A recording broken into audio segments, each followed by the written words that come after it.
பாட்டாளி மக்கள் கட்சி தொடங்கிய காரணமே சமூக நீதி. இன்னைக்கு பாட்டாளி மகிழ்ச்சி மூவர்ண கலர் இருக்குதுன்னா மேல இருக்கிற நீல கலர் இருக்குன்னா அது அம்பேத்கர் பிடித்த கலர். எந்த கட்சியில நீல கலர் வச்சிருக்கிறாங்களா? திமுக இருக்கா? அண்ணா திமுக எந்த கட்சியில இருக்குதா? பாட்டாளி மக்கள் கட்சியினுடைய முன்னோடிகள் யாரு? அண்ணல் அம்பேத்கர், புரட்சியாளர் கார்ல் மார்க்ஸ், நம்முடைய தந்தை பெரியார் அவர்கள். அவர் கொள்கையில் தான் நாங்கள் வந்தவர்கள். எங்களுக்கு கிடைச்ச முதல் அமைச்சர் பதவி யாருக்கா கொடுத்தோம்? தலித் எழில்மலை என்ற பட்டியலின சமுதாயத்தை சார்ந்தவர் தானே நாங்கள் கொடுத்தோம். ஏன் கொடுத்தோம்? சும்மா விளம்பரத்தை கொடுத்தோமா? இல்ல அரசியல் கொடுத்தோமா? உணர்வு பூர்வமா கொடுத்தீங்க. எங்க மேல குறைகள் இருக்கு, இல்லைன்னு நான் சொல்லல. குறைகள் இல்லாத கட்சியே கிடையாது.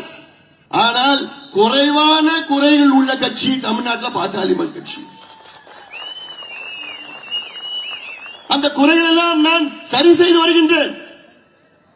மற்ற கட்சிகள் எல்லாம் வெறும் குறைதான் வச்சிருக்கிறான். திமுக இன்னைக்கு வயசு 75. இவ்வளவு பெரிய கட்சி 49 தொடர்ந்த கட்சி. எந்த வருஷம் தெரியுமா முதல் மத்திய அமைச்சராக ஒரு பட்டியலினத்தை சார்ந்தவர்களுக்கு மத்திய அமைச்சராக தெரியுமா? திமுக 99. பாட்டாளி மக்கள் கட்சி எப்ப தெரியுமா மத்திய அமைச்சரா ஒரு பட்டியலினத்தை சார்ந்தவர் ஆக்குனாங்க? 98. எங்களுக்கு பிறகுதான் திமுக மத்திய அமைச்சரா ஒரு பட்டியலின சமுதாயத்தை சார்ந்தவருக்கு மத்திய அமைச்சர் கொடுக்கிறாங்க. இதான் நாங்கள் செய்கின்ற பேசுகின்ற சமூக நீதி.